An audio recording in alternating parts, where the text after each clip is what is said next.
ಬೇಟಿ ಪಡಾವೋ ಬೇಟಿ ಬಡ ಬಚಾವೋ ಅಂತ ಅಂದ್ಬಿಟ್ಟು ಏನ್ ಹೇಳ್ತಾರೆ ಮೋದಿಜಿ.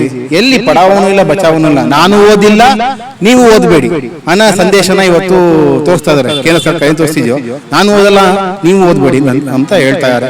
ಮೋದಿಯವರು ಓದಿಲ್ಲ. ಗೋಕರ್ಣ ಗೋ ಗೋ ಮೋದಿ ಗೋ ಅನ್ನೋ ಘೋಷಣೆ ಹೋಗೋದು ಏನಕ್ಕೆ ಅಂದ್ರೆ, ಮುಂಚೆ ತಟ್ಟೆಡ್ಕೊಂಡು ಶಬ್ದ ಮಾಡದೆ ಕರೋನಾ ಹೋಗುತ್ತೆ ಏನೋ ಇಂಟೆನ್ಷನ್ ಅಲ್ಲಿ ಹೇಳಿದ್ರು ಮೋದಿಯವರು.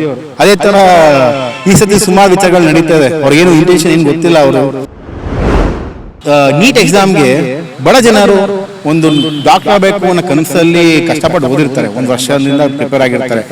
ಆ ಎಕ್ಸಾಮ್ ಮುಗೀತು ಅನ್ನೋ ರಿಲೀಫ್ ಅಲ್ಲಿ ಸ್ಟ್ರೆಸ್ ಅನ್ನೋ ಲೆವೆಲ್ ಬಂದು ಕಮ್ಮಿ ಆಗಿರುತ್ತೆ.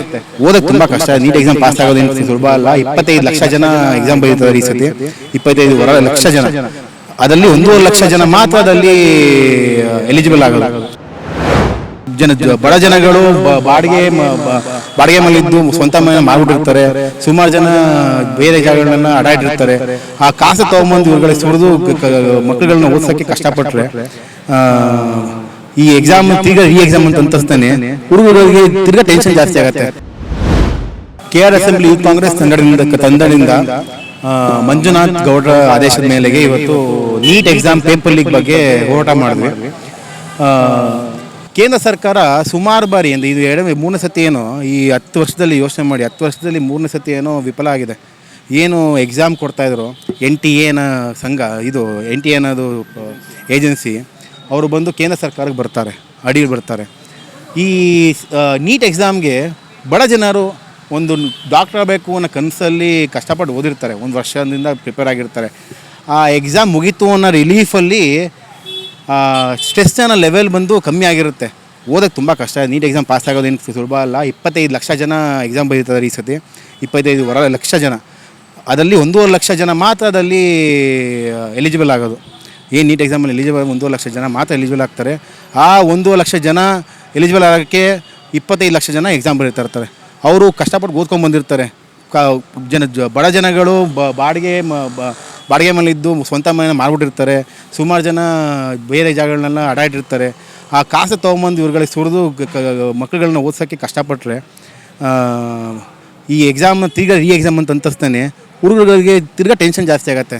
ನಾವು ಇನ್ನೊಂದು ಸತಿ ಏನು ಅನ್ಬೋದು, ಸುಮಾರು ಜನ ಅಂತಾರೆ ಏನಪ್ಪ ಬರೀ ಎಕ್ಸಾಮ್ನ ಇನ್ನೊಂದು ಸತಿ ಬರಿಬೋದಲ್ವಾ, ಏನು ಸಮಾಚಾರ ಅಂತ ಕೇಳ್ಬೋದು. ಆದರೆ ಅಲ್ಲಿರೋ ಸ್ಟೂಡೆಂಟ್ಗೇ ಗೊತ್ತಾಗೋದು ಅದು ಶ್ರಮ ಏನು, ಪರಿಶ್ರಮ ಏನು ಅಂತ. ಬೇಟಿ ಪಡಾವೋ ಬೇಟಿ ಬಚಾವೋ ಅಂತ ಅಂದ್ಬಿಟ್ಟು ಏನು ಹೇಳ್ತಾರೆ ಮೋದಿಜಿ. ಎಲ್ಲಿ ಪಡಾವೋನು ಇಲ್ಲ ಬಚಾವೋನು ಇಲ್ಲ. ನಾನು ಓದಿಲ್ಲ ನೀವು ಓದಬೇಡಿ ಅನ್ನೋ ಸಂದೇಶನ ಇವತ್ತು ತೋರಿಸ್ತಾ ಇದ್ದಾರೆ. ಕೇಂದ್ರ ಸರ್ಕಾರ ಏನು ತೋರಿಸ್ತಿದ್ಯೋ, ನಾನು ಓದಲ್ಲ ನೀವು ಓದಬೇಡಿ ಅಂತ ಹೇಳ್ತಾ ಇದ್ದಾರೆ. ಮೋದಿಯವರು ಓದಿಲ್ಲ. ನಾವು ಅದಕ್ಕೆ ಇವತ್ತು ಏನು ಮಾಡಿದ್ವಿ, ಗೋಕರ್ಣ ಗೋ ಗೋ ಮೋದಿ ಗೋ ಅನ್ನೋ ಘೋಷಣೆಗೆ ಹೋಗೋದು ಏನಕ್ಕೆ ಅಂದರೆ, ಮುಂಚೆ ತಟ್ಟೆಡ್ಕೊಂಡು ಶಬ್ದ ಮಾಡದೆ ಕರೋನಾ ಹೋಗುತ್ತೆ ಏನೋ ಇಂಟೆನ್ಷನಲ್ಲಿ ಹೇಳಿದರು ಮೋದಿಯವರು. ಅದೇ ಥರ ಈ ಸತಿ ಸುಮಾರು ವಿಚಾರಗಳು ನಡೀತದೆ. ಅವ್ರಿಗೇನು ಇಂಟೆನ್ಷನ್ ಏನು ಗೊತ್ತಿಲ್ಲ. ಅವರು ನಮ್ಮ ಯೂತ್ ಕಾಂಗ್ರೆಸ್ ಇವತ್ತು ತಂಡದಿಂದ ಇಲ್ಲಾಂದ್ರೆ ಸುಮಾರು 35 ಜನ 40 ಜನ ಸೇರ್ಕೊಂಡು ಇವತ್ತು ಪ್ರತಿಭಟನೆ ಮಾಡಿದ್ವಿ. ಕೃಷ್ಣಾರ ಕ್ಷೇತ್ರದಿಂದ ಮಾಡಿದ್ವಿ. ಇವತ್ತು ಸಕ್ಸಸ್ ಆಗಿದೆ. ನೀಟ್ ಎಕ್ಸಾಮ್ನ ವಾಪಸ್ ತೊಗೋಬೇಕು, ರದ್ದು ಮಾಡಬೇಕು ಅಂತ ಕೇಳ್ಕೊತಾ ಇದ್ವಿ ಸರ್. 100% ಆಡಾಡ್ತಾ ಇದೆ, ಖಂಡಿತವಾಗ್ಲೂ ಆಡಾಡ್ತಾ ಇದೆ. ಫಸ್ಟ್ ಟೈಮ್ ಆಗಿದ್ದು ಸರ್. ಲಾಸ್ಟ್ ಟೈಮ್ ಆಗಿದ್ದ CBI ತನಿಖೆ ಹಾಕಿದ್ರು. ಅದರದ್ದು ಇವತ್ತಿನವರೆಗೂ ಒಂದು 5 ಜನ 6 ಜನ ಅರೆಸ್ಟ್ ಮಾಡಿದರು. ಅರೆಸ್ಟ್ ಮಾಡಾದ್ಮೇಲೆ ಏನು ಪ್ರೊಸೀಜರ್ ನೆಕ್ಸ್ಟ್ ಏನು ಆಗ್ತಿದೆ ಅಂತ ಅಂದ್ಬಿಟ್ಟು ತೋರಿಸ್ತಾ ಇಲ್ಲ. ಆ ಭಯ ಜನಕ್ಕಿರಲ್ಲ. ನೀವು ಏನು ಆಗ್ತಿದೆ ಅಂತ ತೋರಿಸಲಿಲ್ಲ ಅಂದರೆ ನೆಕ್ಸ್ಟು ಲೀಕ್ ಮಾಡೋರು ಭಯ ಇರಲ್ಲ. ನೀವು ತೋರಿಸ್ಬೇಕು ಜನಗಳಿಗೆ, ನಾನು ಏನು ಮಾಡಿದ್ದೀವಿ, ನಾವೇನು ತೀರ್ಮಾನ ಕೊಟ್ಟಿದ್ದೀವಿ, ಆ್ಯಕ್ಷನ್ ತೊಗೊಂಡಿದ್ದೀವಿ ಅಂತ ತೋರಿಸ್ಬೇಕು. ನೆಕ್ಸ್ಟ್ ಟೈಮ್ ತನಿಖೆ ಬೇರೆಯವರು ಮಾಡೋಕ್ಕೆ ಭಯ ಪಡ್ತಾರೆ. ಇಲ್ಲ ನಾನು ಲೀಕ್ ಮಾಡಿವಾಗ ಯಾರೋ ಒಬ್ಬರು ವ್ಯಕ್ತಿಯಿಂದ ಲೀಕ್ ಆಗಿರುತ್ತೋ, ಇಲ್ಲ ಒಂದು ತಂಡದಿಂದ ಲೀಕ್ ಆಗಿರುತ್ತೋ ಗೊತ್ತಿರಲ್ಲ. ಈಗೇನು CBI ತನಿಖೆ ಹಾಕಿದ್ರೆ ತಿರ್ಗಾ ಅವರು ತನಿಖೆ ಮಾಡಿ 4 ಜನ ಅರೆಸ್ಟ್ ಮಾಡ್ತಾರೆ, ಓಡಾಡ್ಕೋತಾರೆ. ಈಗ ತೋರಿಸಿ ಏನು ಮಾಡ್ತೀವಿ, ನೆಕ್ಸ್ಟ್ ಏನು ಪ್ರೊಸೀಜರ್ ಮಾಡ್ತೀವಿ ಅಂತ ತೋರಿಸಿದ್ರೆ ನೆಕ್ಸ್ಟು ಬರೋರು ಮಾಡಲ್ಲ. ಆ ವಿಚಾರಕ್ಕೆ ನಾವೇನು ಮಾಡ್ತೀವಿ, ಖಂಡಿಸ್ತಾ ಇದ್ದೀವಿ ಸರ್. ಲಾಸ್ಟ್ ಟೈಮ್ CBI ತನಿಖೆ ಆಗಿ ಒಂದು ಸುಮಾರು ಜನ ಇದಾಗಿರೋರು ಈ ಸತಿ ತೋರಿಸಿದ್ರೆ ಖಂಡಿತ ಈ ಸತಿ ಆಗ್ತಿರಲಿಲ್ಲ. ಮತ್ತು ಒಂದು ಎಕ್ಸಾಮಲ್ಲಿ ನಿಮಗೆ ಎಕ್ಸಾಮ್ ಪತ್ರಿಕೆ ರಿಲೀಸ್ ಆಗ್ತಿದೆ ಅನ್ನೋದು ಏನು ಸುಲಭನಾ ಸರ್? ಎಕ್ಸಾಮ್ ಪತ್ರಿಕೆ ರಿಲೀಸ್ ಆಗೋದು ತುಂಬ ದೊಡ್ಡ ವಿಚಾರ. ಅದು ನಮ್ಮ ಎಲೆಕ್ಷನ್ನಲ್ಲಿ ಬ್ಯಾಲೆಟ್ ಪೇಪರ್ ಕದಿಯೋದು ಒಂದೇ, ಎಲೆಕ್ಷನ್ ಎಕ್ಸಾಮಲ್ಲಿ ಇದರಲ್ಲಿ ರಿಲೀಸ್ ಮಾಡೋದು ಒಂದೇ. ಏನೊಂದು 75% ಪೇಪರ್ ಲೀಕ್ ಆಗಿತ್ತಂತೆ.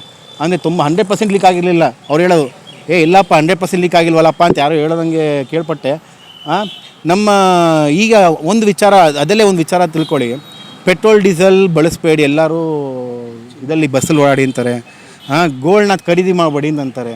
ಸರ್ ಇದೇನೇ ನಮ್ಮ ಇವರು 15 ವರ್ಷದ ಮುಂಚೆ ನಮ್ಮ ಸರ್ಕಾರ ನಡೀತಾ ಇದ್ದಾಗ, ಮನಮೋಹನ್ ಸರ್ಕಾರ ನಡೀತಾ ಇದ್ದಾಗ ಗೋಲ್ಡ್ ಖರೀದಿ ಮಾಡಿ ನಮ್ಮ ಎಕಾನಮಿ ಬೂಸ್ಟ್ ಆಗತ್ತೆ ಅಂತ ಹೇಳಿದರು. ನೀವು ಗೋಲ್ಡ್ ಖರೀದಿ ಮಾಡಿ ಎಕಾನಮಿ ಬೀಳತ್ತೆ ಅಂತ ಸುಳ್ಳು ಮಾಹಿತಿ ಕೊಡ್ತಾರೆ ನಮ್ಮ BJP ಸರ್ಕಾರ. ಅದು ತಪ್ಪು ಮಾಹಿತಿ ಕೊಡ್ತಾರೆ. ನಮ್ಮ ಎಕಾನಮಿ ಬೂಸ್ಟ್ ಆಗಬೇಕು ಅಂದರೆ ಖಂಡಿತವಾಗ್ಲೂ ಎಲ್ಲ ಥರ ವ್ಯವಹಾರ ನಡೀತಾ ಇರಬೇಕು. ಸರಿ, ಈಗ ಗೋಲ್ಡ್ ಖರೀದಿ ಮಾಡಲಂಗೆ ಗೋಲ್ಡ್ ಅಂಗಡಿಗಳು ಕ್ಲೋಸ್ ಆಗಲ್ವಾ? ಅದು ಯಾಕೆ ತನಿಖೆ ಅವ್ರು ಇದು ಮಾಡ್ತಾಯಿಲ್ಲ? ಸರಿ, ಈಗ ಪೆಟ್ರೋಲ್ ಡೀಸೆಲ್ಗಳ ತೊಗೋಬೇಡಿ, ಹಾಕೋಬೇಡಿ ಅಂತಂದರೆ ಅದಕ್ಕೆ ನೀವು ರೆಡಿ ಮಾಡ್ಕೋಬೇಕು. ನೀವು ಅದು ಬಿಟ್ಟು ಪೆಟ್ರೋಲ್ ಹಾಕ್ಸ್ಕೊಬೇಡಿ ಅಂತಂದರೆ ಪೆಟ್ರೋಲ್ ಬಂಕ್ಗಳು ಕ್ಲೋಸ್ ಆಗಲ್ವಾ? ಜನಗಳಿಗೆ ಕೆಲಸ ಹೋಗಲ್ವಾ? ಅದು ಯಾಕೆ ಯೋಚನೆ ಮಾಡ್ತಿಲ್ಲ? ಮತ್ತು ಸುಮಾರು ಫಾರಿನ್ ಟ್ರಿಪ್ಗೆ ಹೋಗ್ಬೇಡಿ ಅಂತಾರೆ. ನಮ್ಮ ಫಾರಿನ್ ಟ್ರಿಪ್ಗೆ ಹೋಗ್ಬೇಡಿ, ಜನಗಳಿಗೆ ತುಂಬ ಸ್ಟ್ರೆಸ್ ಲೆವೆಲ್ ಇರ್ತದೆ. ಒಂದು ಟ್ರಿಪ್ ಹೋಗ್ಬೇಕು ಅಂತ ಅಂದ್ಕೊಂಡು ಆ ಟ್ರಿಪ್ಗೆ ಹೋಗ್ಬೇಡಿ. ಇದು ನಾರ್ತ್ ಕೊರಿಯಾನ ಇದು? ಹೋಗ್ಬೇಡಿ ಅನ್ನೋಕ್ಕೆ ನೀವು ಹೋಗ್ಬೇಡಿ ಅಂತ ಅನ್ಬಾರ್ದು. ನೀವು ಹೆಂಗೆ ಅದಕ್ಕೆ ಏನು ಪರಿಹಾರ ತೊಗೋಬೇಕು ಅಂತ ನೀವು ರೆಡಿ ಮಾಡ್ಕೋಬೇಕು. ಇಲ್ಲ ಅಂದರೆ ನೀವು ಅದರಿಂದ ಕೆಳಗಡೆ ಇಳಬೇಕು ಅಂತ ಕೇಳ್ಕೊತಾ ಇದ್ದೀನಿ ಸರ್.